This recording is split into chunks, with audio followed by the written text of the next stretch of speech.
Welcome, everyone, to Train Tuesday. I am your host, Jim Wiggins. So glad that you have joined us. If you're catching us on the live stream, welcome. We'll do some shout outs here in a minute. If you're catching us after the fact on our YouTube channel, thank you. So glad to have you on board. And if you like what you see, if you like this type of video that we deliver on a weekly basis, do us a favor. Like, subscribe, hit the notification bell. That way you're notified every time a new video falls into the feed. And also shoot down a comment. Put a comment down there. Sometimes I'll ask a question. Other times we just want to hear your feedback. And we try to answer as many of those as possible. Now, for those of us who are joining the live feed, let's see who's here. I see DG Model Works has joined us. He is in the house. Brody is here. Ronald.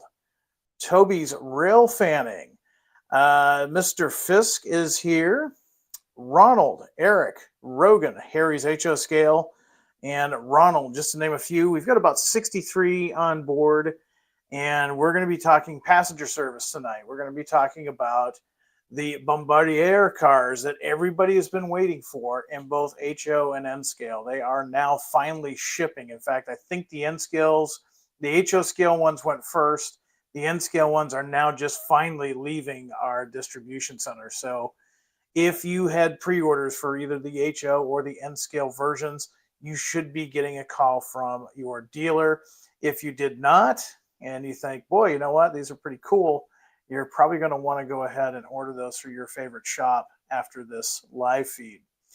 I also see that Terry has joined us, Harold, Anthony, Robin, Dave has joined us, Shannon is here as well, just to name a few. So thank you for joining us on the live feed. You know, as I look out my studio window, otherwise known as my workshop, I'm noticing that the sun is staying out longer, and that's a good reminder to let you all know. April is the last month that we do Train Tuesday Live. Starting May, we transition to a pre-recorded format. Why do we do that? We record our shows from May until September, because this is the busy season for a lot of us. Myself, I do a lot more rail fanning because it's nice and warm. But a lot of other people have family activities. Of course, there's some summer holidays coming up, and life gets busy as we're not confined to just the train room. So as a result, we pre-record Train Tuesday starting the 1st of May, and that goes on again until September before we go back to a live format. Don't worry, if you like the live format, we will do some live formats scattered around there in the summer as time allows. So with that, let's go ahead and get started with another Train Tuesday. Now, I'm going to be showing an N scale, guys. Listen up. The stuff that I'm going to be showing you tonight is N scale. Everything I'm going to be showing you is N scale. However, HO scale, guys, you have the same opportunity, meaning that everything that I'm showing you is also available in HO scale. So since the N scale guys want to get some airtime, I figured, you know what, let's go ahead and show the N scale ones. In fact, I even got some on my layout. This doesn't technically fit my layout, but hey, it's kind of cool. Why not put it up there? So let's go ahead and get started and talk about these amazing models that are now shipping. So a little history. The bi-level coaches that you see here, they were designed by Toronto's regional commuter rail service Go Transit and Hawker Siddeley of Canada. I was back in the mid-1970s, and it was an efficient replacement for the original Go's Transit's original single-deck coaches and cab cars.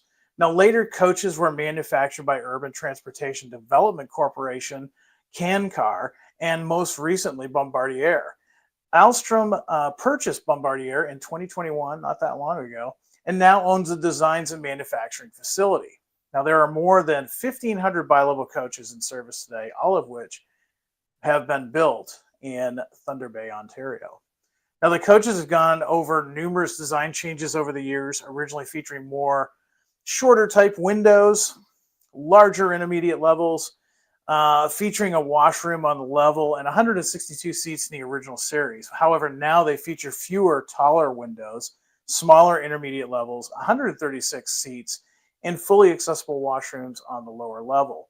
Now, the exterior was also changed from being riveted fiberglass sides to being welded steel panels which gives them a much cleaner look. Now, the one that you see on your screen right now, this is a 2016 era Metrolink. This is one of their refurbished cars. This is the cab control car. Now, the cool thing with this is the F59s that we did in both HO and N scale, I do believe those are shipping as well. And we did do a Metrolink in both HO and N scale. So what's really cool for you guys that do modular, or you've got a layout big enough to warrant it, you can get all the Metrolink cars and the F59 and do a push-pull configuration. It's really cool. So that's the one that we've got on there now. That's Metrolink control car number 627.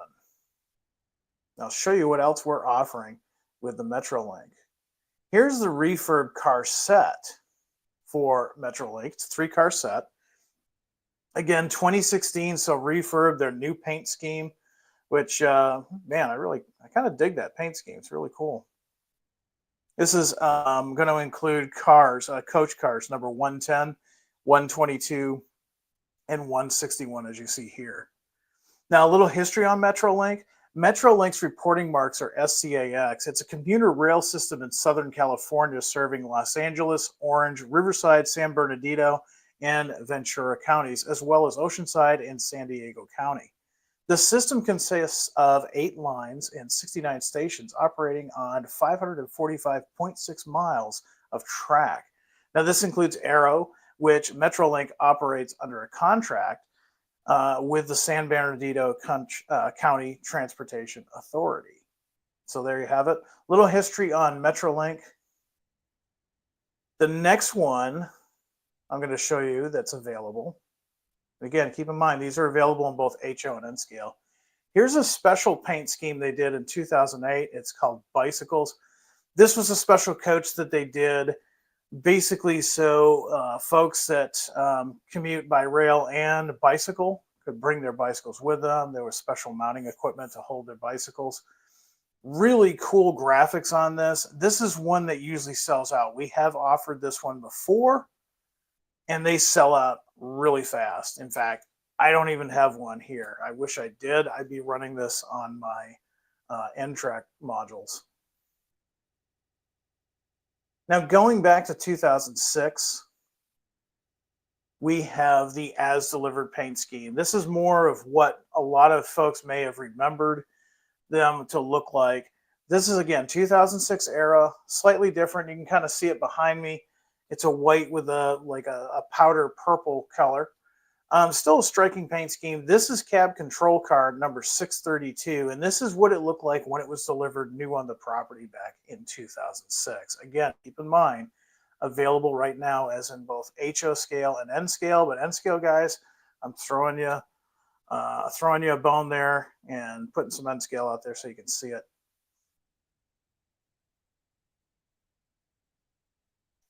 Here's another Metrolink. This is a 2006 as delivered car number 183. This is a coach car.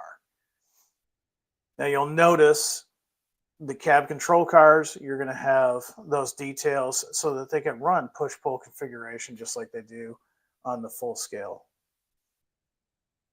Now, like the refurbs, we're going to offer a couple of different coaches. This is another 2006 era as delivered coach.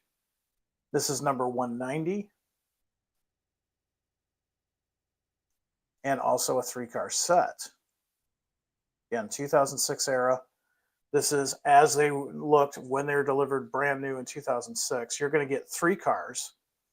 So you have car number 199, 205, and 210. You get a 3-car set. So you have the ability to basically, if you really wanted to, you could do the entire Metrolink setup by adding the F59, the 3-car set of your choice, plus the cab control car. And if you wanted to add a coach to it, you can. There's definitely 2 different separate coaches in the original Metrolink scheme, as well as the refurb. So that's going to do it for Metrolink. So you guys in California got some cool stuff to consider. We're going to move on to our next line, and that is the Utah FrontRunner. This is a 2006 era paint scheme. This is another eye-catching paint scheme. A little bit of background on Utah FrontRunner. Their reporting marks are UFRC, and it's a commuter rail train operated by the Utah Transit Authority that runs along the Wasatch Front in north central Utah, with service from Ogden Central Station and Central Weber County through Davis County, Salt Lake City, and Salt Lake County to Provo Central Station in central Utah County. In 2024, the system had a ridership of about 13,600 per weekday. That's pretty good. And as of fourth quarter of 2024, just not that long ago, that is what their ridership was, 13,600. So definitely a success for that area. And what you see here on your screen, this is a control car. You can see it's got the horns, it's got the lights, the ditch lights. This is control car number 105.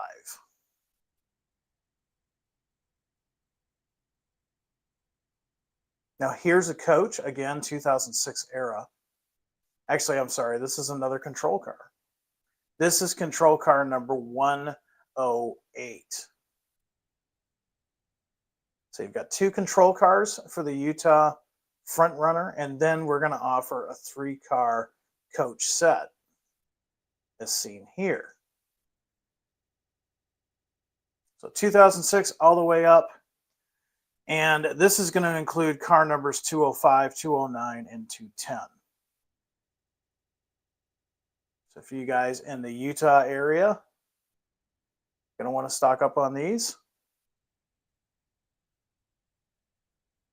Now let's go to the Pacific Northwest and let's talk about the Sounder. This is a 2018 era paint scheme. Really cool. There's some really cool colors on this. Definitely makes sense why they call it the Sounder. Now the Sounder, their reporting marks are SDRX, and they're a commuter rail system that serves the Seattle metropolitan area in the state of Washington. It is managed by Sound Transit and operated by BNSF Railway on 82 miles of track, primarily owned by BNSF, using equipment maintained by Amtrak. Sounder is split into two lines that intersect at King Street Station in Seattle, which is the N line to Everett, and the S line to Tacoma and Lakewood.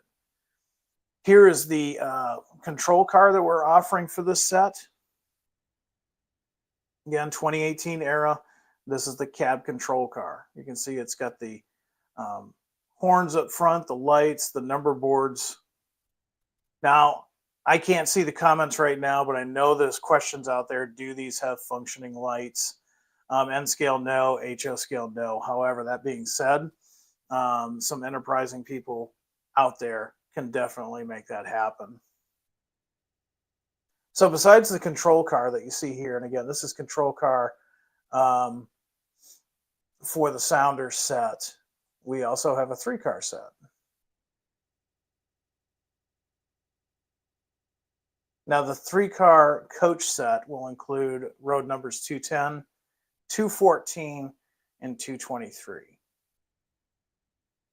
So for this, you get your cab control car plus your 3-car set, and you're good to go. We went pretty heavy with the Metrolink because it is very popular. These are some ones that we haven't done in a while. We have run these in the past. However, we wanted to run them again because they do typically sell out rather quickly. Another one that does sell out rather quickly is the New Mexico Railrunner. It's such another really creative paint scheme. Now, by itself, you just think, oh, that's a really cool red and yellow paint scheme. When they're all linked together and they have their locomotive on the front end, it's a Roadrunner. It literally looks like a Roadrunner. It's a really cool paint scheme when it's all put together. Now, the New Mexico Railrunner Express, their reporting marks are NMRX, and it's a computer rail system serving the metropolitan areas of Albuquerque and Santa Fe, New Mexico. It's administered by the New Mexico Department of Transportation, and Rio Metro Regional Transit District, a regional transportation agency. while Herzog Transit Services currently holds the contract for the operation and maintenance of the line and equipment. Now, daily ridership as of February 2019 was approximately 2,200 trips per day. However, in 2024, the system had a ridership of about 2,300 per weekday as of the fourth quarter this past year. It's kind of interesting because when we announced these, I was reviewing numbers from 2019, 2020. Now that they're here, we actually have the ridership is up from the fourth quarter of 2024 on most of these offerings here. So, like I said, here is our cab control car for the New Mexico Railrunner. This is control car number 1107. We're also going to offer a coach by itself.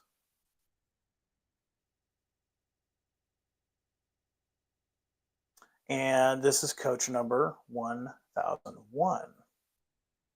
Like the other sets too, we are going to offer a 3-car set. Here's our 3-car set.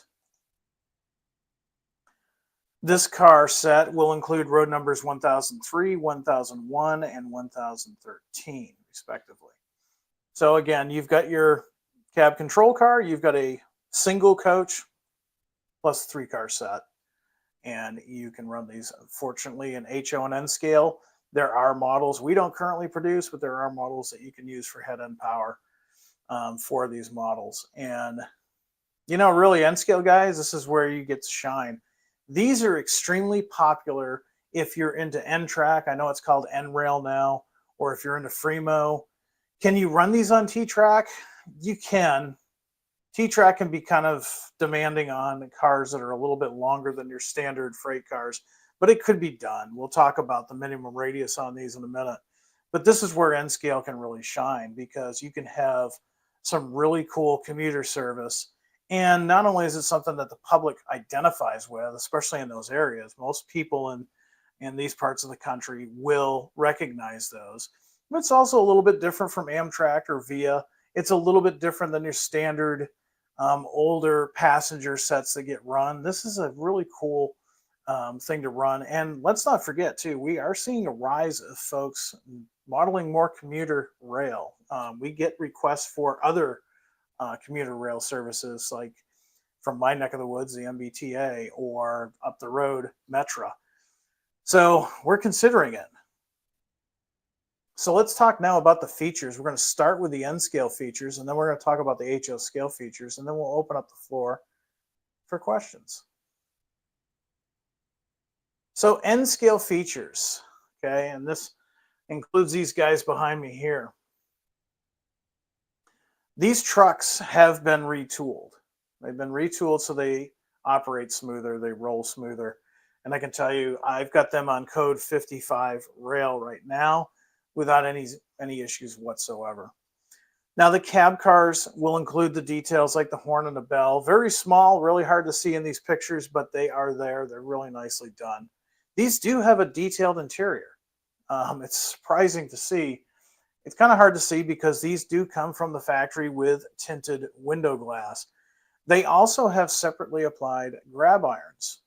Not a lot on there, like I'd say, like a box car, but you will see them. And that's almost unheard of with a lot of N-scale passenger cars. They also have the Bombardier style trucks with the outside brakes. I did mention they have tinted windows, weathered grills as well. They do have decorated diaphragms. And for those who want to know what the minimum radius is on these, 11 3/4. Now, T-Track guys, you're going to want to run these on the outside if you really want to run them on T-Track. I'm just going to leave that up to your own discretion. I would stick more with the N-Track and the Fremo, but N-Track really does lend themselves well to these cars because, again, you can run these on the red or the yellow line and really draw a lot of attention from folks that are watching your setup if you're set up in a public area. Now, HSCO guys, now it's time to talk about your features and details. So you two, I mean, obviously, you're a little bit bigger, So you can see the cab cars also include the horn and bell, just like the N scale ones. These also have a detailed interior, separately applied grab irons. They too have the Bombardier style trucks with the outside brakes, and you also get tinted windows. You get the weathered grille as well as the decorated diaphragms. Now, the minimum radius on the HO scale ones is 18 inches. Recommended radius, however, is 22. Now, I should say with the N scale ones, you can run them at 11 3/4. We really recommend 15, and again, that's where your N-Track and Fremo really shine. They will operate on those tighter radiuses, but they look a little funny. So there you have it. These are now shipping. The HO ones came out earlier, a couple of weeks ago, and the N scale ones just showed up. I think they have just started to finally ship, if I remember correctly. So there you have it. Now, the F59 that you see on my layout, those are shipping as well. They pretty much came in the same setup. I think the HO ones, the HO F59s may be a little bit later. I haven't seen signs that they've actually shipped yet, but you may know differently if your dealer has contacted you. So there we have it. Where can you get these? Of course, you can get these through your local or online Athearn dealer. You can call them up, you can send them an email, you can go to their website, you can check it all out. If you pre-ordered, you don't have to worry about anything. Your dealer's probably already contacted you and said, hey, you know what? Your new fill in the blank road of your choice, Bombardier cars have arrived finally. It was a little bit of a wait. We apologize for that. A little bit over 2 years for these to get here. The N scale ones especially, we were really persnickety about. When we went through our QC, we wanted to make sure they were just right, that everything was perfect, including the artwork. And we finally signed off on them earlier this year, and now we are starting to see them. So with that, let's see what kind of questions you have on your mind about these cars or anything else for that matter. Terry says that Roadrunner scheme is sharp. It really is. It's a very creative paint scheme. I really enjoy that. Very nice. Stephanie wants to know, and a very good question, has Athearn thought about doing the new Siemens chargers? We have talked about it. That is a question of licensing. So we have approached them. We were talking with them. I don't know where we're at with that now. That's not my department. So it's a matter of time, really. But we have talked about doing those. Glenn weighing in saying, as an HO scale modeler, I really would recommend using 22-inch or larger curves for these cars. I have the original ones from the first run. So there you have it. Glenn, thanks for weighing in on that. That gives you a personal perspective. He's actually run these cars on layouts before, and there's his opinion. And sounds like a good opinion since he's got some experience there.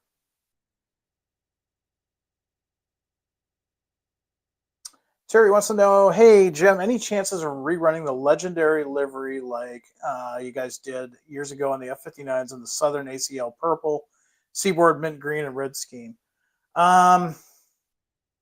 There's possibility of us doing that. I mean, they did sell relatively well, if I remember right.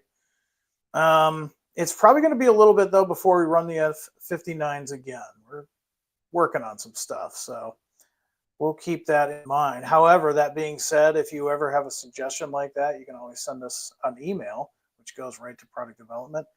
Athearn-product suggestions at athearn.com. Again, that's Athearn-product suggestions at athearn.com. Jason's saying, hey, Jim, I am going to Fusion Scale Hobbies, and I'm going to pre-order my Southern and Chessie GP50s.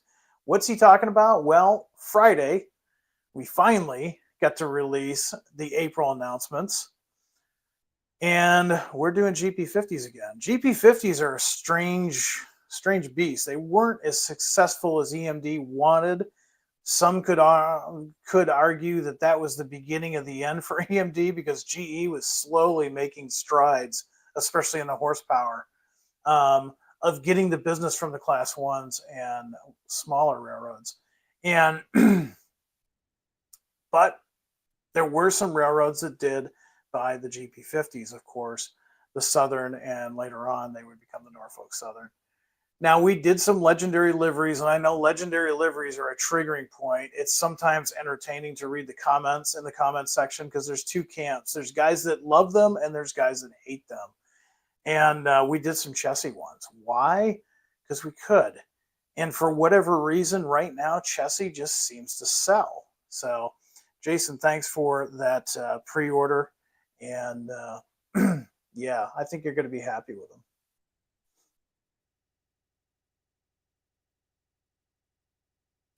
Let's see what else we've got. Looks like we got Shane Mason has joined us. Nice to see more of the wrap cars making it to market. I really enjoy seeing a little something different in the concept from the standard paints. Well, thank you for that. We will be working on some more too in the future.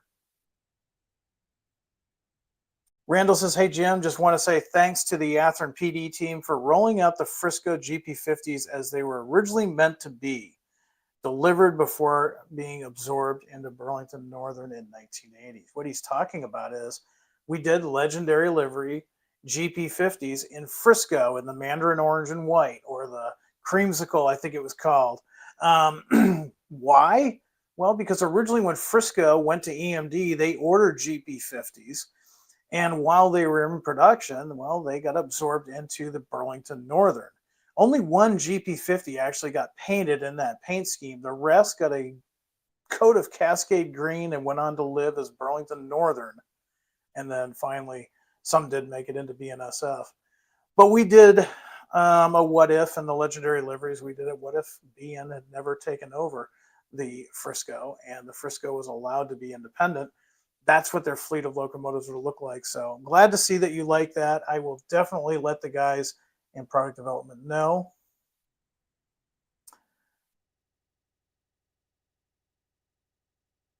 Let's see.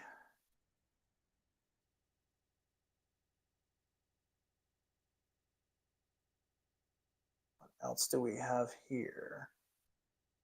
Robin wants to know, when are the CP SD70 6644 D-Day? When's it coming? We are on track to be seeing those this fall. I want to say around November. Boy, it would really be nice if they showed up on November 11th. They are due. That's what we're looking at, long range, and it's been staying that way for a while. So keep your fingers crossed, and maybe even sooner than that, we will see those. That'll also include that that special 5 locomotive set of all of the military units.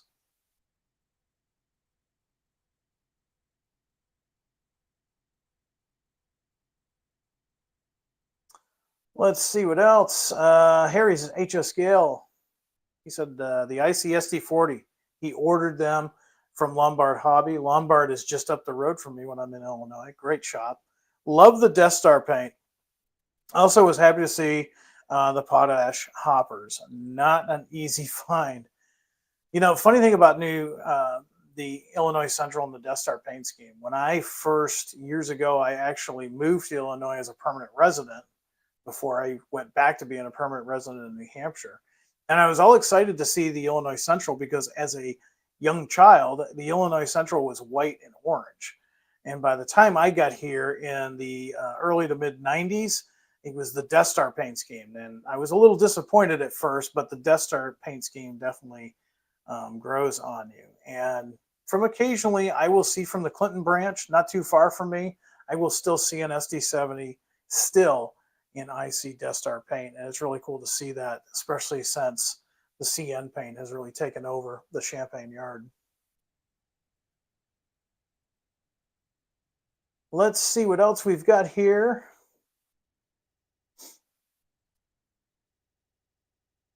Ed, thank you for that. He said most of his locomotives are Genesis. We appreciate that.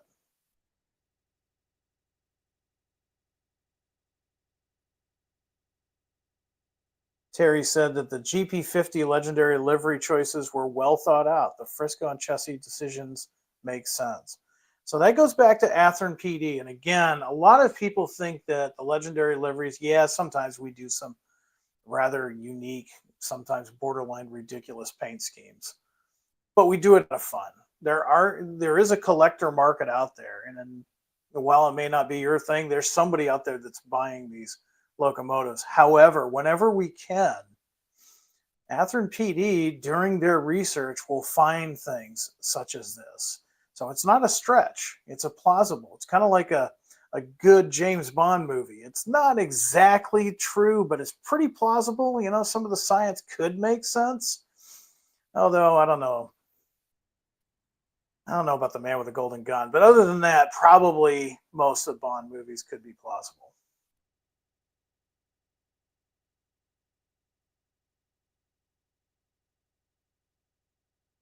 CP368 Production says, I wish the stores would put legendary liveries in the product title or description. Sometimes they don't.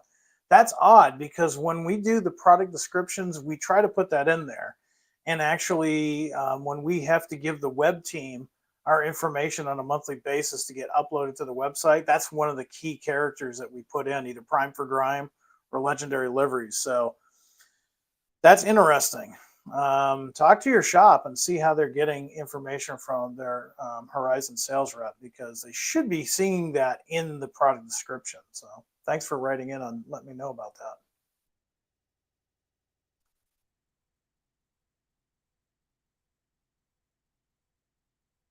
Annie, this is our weekly reminder on the surfliners. I don't have anything for you. I wish I did. John is still waiting for those painted samples that we can show some pictures of. I mentioned that he was kind of over the hump of a big engineering struggle that we were having.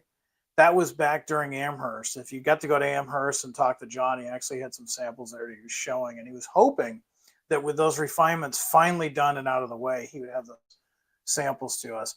I haven't gotten anything yet, but keep in mind, he's got a lot of projects on his plate right now. So hopefully in the next few weeks, maybe we'll see something.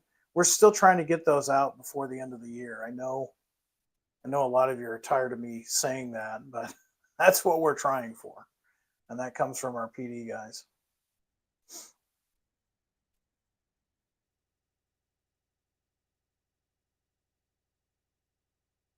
CJ wants to know about the UP Challengers. Are they coming or are they running behind? They are running behind a little bit. There were some refinements that we had to do with those as well.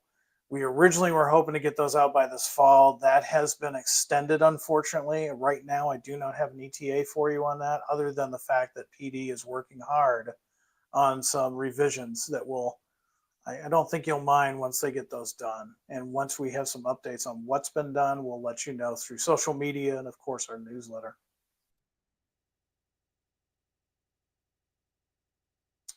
NSC 6400 still on track to be delivered in February 2026. So far, Sid, I haven't heard anything to say otherwise. Sometimes we might get a surprise that might come sooner, but I have not heard of any more tracking info on those. So I'm going to stick with next February. Thomas wants to know any updates on the CA11s and HO scale. Not yet. Not yet. John is working. Like I said, he just finished the Surfliner California cars. I believe he's working on some of the NSC cars that we announced a couple of years ago. The Versacoils, that is one that a lot of guys have been asking about. He's working hard on those. We want to get the NSC cars, the Versacoils, and a lot of that stuff done in production so that we can get them to you. Because again, it's been a couple of years and we apologize for the delay.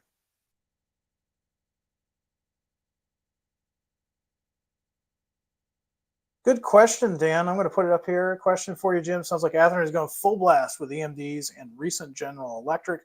Why has Athearn not gone into Alto and MLW? Well, the easiest answer for that is bandwidth. Our PD guys are so busy with so many projects right now. Don't forget that a lot of guys have forgotten that we were working on the little RX 500, the Republic RX 500. That's all new tooling that John's been working on.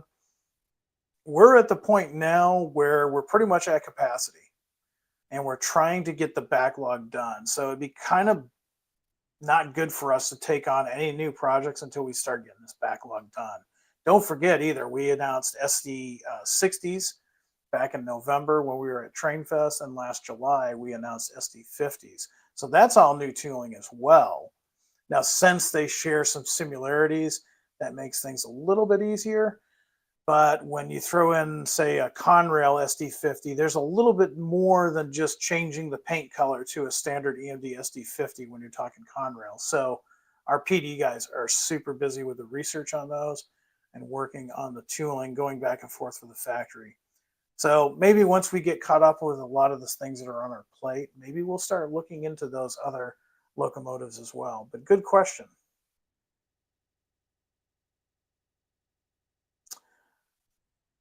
Red Dead Railroad says the old-time 280s are fantastic. Got 2 of them. Please continue with the old-time engines and cars. We'll be getting the 260 and the 440 variants once they ship. Thank you for that. Yeah, the first time I got to run one of these, they've been newly tooled, the 280s, was at Milwaukee. We had a little simple loop of track. And I was so impressed with one of those, I actually picked up the Great Northern one.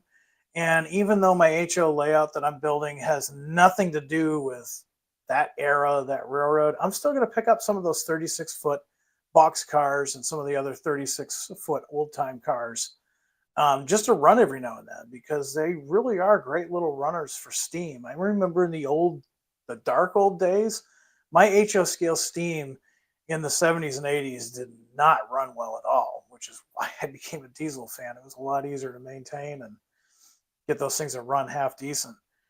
But these new steam locomotives, amazing. Speed step 1 without any issue. Really like them, and the economy sound that's equipped with them, it just sounds perfect. But thank you for that. I'm glad you like it. And yeah, you'll be seeing us do more old time stuff in the not too distant future. JD wants to know, when will the RX 500 be formally announced? We're hoping to make a formal announcement sometime this year. It's probably going to be later in the year because, like I said, we are going through all of that backlog of projects and working closely with the factory, just trying to get that stuff moving, because I'm probably more impatient than you. So I can only imagine what you guys are thinking, especially if you pre-ordered these. Let's do a couple other questions. While I look for questions, I do want to take a moment and talk about something that's on my mind specifically as an Athearn employee. Now, about a week ago, we announced the tariff situation, and we announced how we were raising prices. And we're not going to talk about that. What I want to talk about is civility. Now, I do realize there are a lot of people out there that believe that social media is where civility goes to die. But I want to think that model railroaders are above that. I want to think that all model railroaders can put away their differences and actually just communicate about the hobby. Now, recently in the last few weeks, we've had to delete comments. We've had to ban people for talking about controversial subjects, talking about politics, and just generally fighting within the comments amongst themselves. I want you guys to remember that what we do is for a hobby. And we're a family-oriented hobby. So when we see things on Facebook that contain foul language or something that looks like bullying or attacking, and I don't care what side you voted for, we're not going to put up with politics. We're going to delete those right away. We understand that the tariff situation as it is right now is frustrating to you as a consumer. Nobody is more frustrated than ourselves and a lot of fellow manufacturers that are making the same type of products for you. This is frustrating for everybody involved. And it's also new waters. We're all navigating this together. We are doing our best as a team to still produce models for you at a reasonable price. And we do what we can to make those prices, again, as reasonable as possible, because, again, this is a hobby. Now, I know I'm probably going to get some comments in this video that say, well, blue box models used to cost $5. And this is not the time or place for me to discuss economics with you or inflation.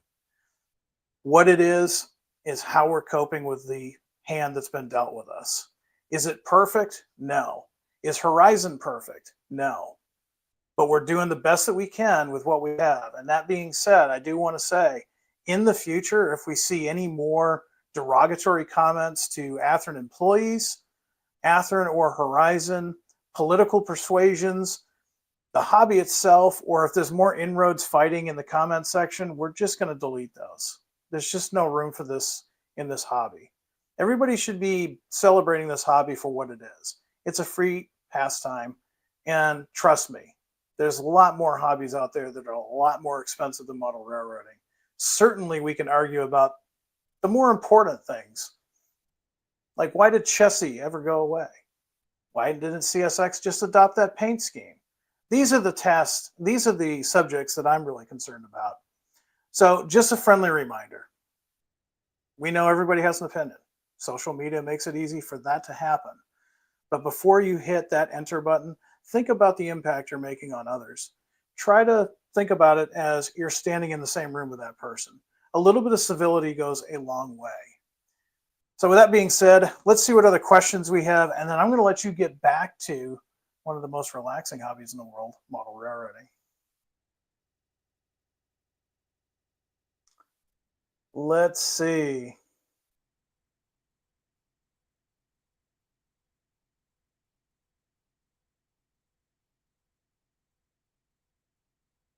Tim wants to know any updates on the GP60s. The BNSF patches almost not quite legendary liveries, so you can attack my wallet. I'm going based on memory. So I want to say towards the end of the summer we might be seeing those. So yeah. Probably, I'm going to say probably best guess, maybe by the end of the summer. Ultimate Inspector, with a name like that, I guess we're going to have to just, I mean, this is an authority. He's the Ultimate Inspector. He says, Athearn makes the best EMD locomotives, hands down. Thank you for that. We try our hardest. We try to use as much research as possible. And sometimes that's contacting the actual railroads, whether it be Union Pacific or Vermont Rail. We will contact railroads. We've worked with EMD in the past. We've worked with General Electric in the past. We do our best. We're not perfect, but we try to make these locomotives as scale as possible. Got some new ones that are coming in here now. Terry, I think you've asked this question before, but I don't think I've ever put it up there, so I'm going to put it up there. Any chance of Southern Bay window cabooses in Genesis level? And NS SD70 Aces 1065, please, sir. Well, since you said please, sir, I don't drive a Buick. I drive a Mustang. Sir just makes me feel old. There is a possibility. I know there's nothing on the drawing board right now for a Southern caboose. However, you've seen the ICC cabooses that we've been offering in the last few years, and we have introduced some new ICC cabooses. Just recently, we did the Missouri Pacific that we announced back in July of last year. We also did the KG&O, and then also the Denver Rio Grande. So yeah, it's a possibility. We haven't really done much on the southeastern roads. However, that being said, I want everybody that's a Southern or a Southeastern Railroad fan to take note. We are hearing a lot of requests for Southern railways. So keep an eye on Athearn. We basically came out with some of the Southern roads for this run in April, basically because we were hearing so many requests for it through our Athearn product suggestion email. So keep it up. We are listening. Let's see, one more question. I'm going to let you guys get back to it.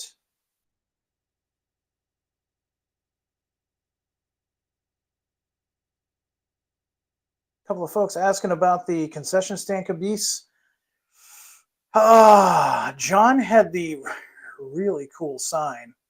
He had a prototype sample at Amherst. I think that was the biggest engineering thing to get over. You know, like that was the biggest part of that project, and he's in the finish line stage of getting that done. So We might see them around December, but it's probably going to be, I'm going to say probably first quarter of next year, a little bit longer than what we wanted. But sometimes those simple things turn out to be harder than what we anticipated. But the little signs that light up, the info signs, I mean, those are going to be cool when they're done.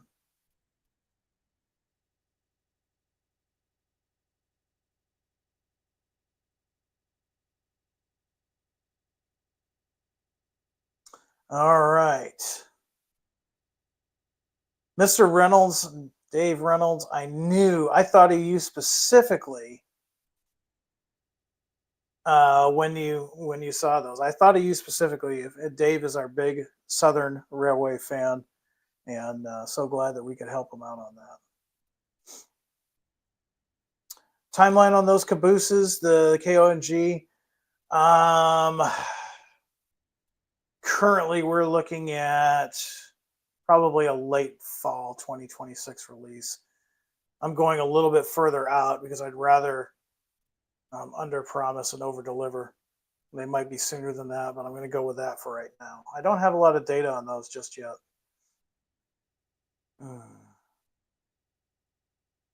All right. And Dave says, tariff's going to cause problems? Well, yeah, probably. It's all new waters for us. We're not the only manufacturer that is going to be undergoing this. It's gonna influence a lot of things on our daily lives. But at the end of the day, the sun will rise tomorrow as just as certainly as it will set. And the nice thing is no matter what, model railroading will be here for you.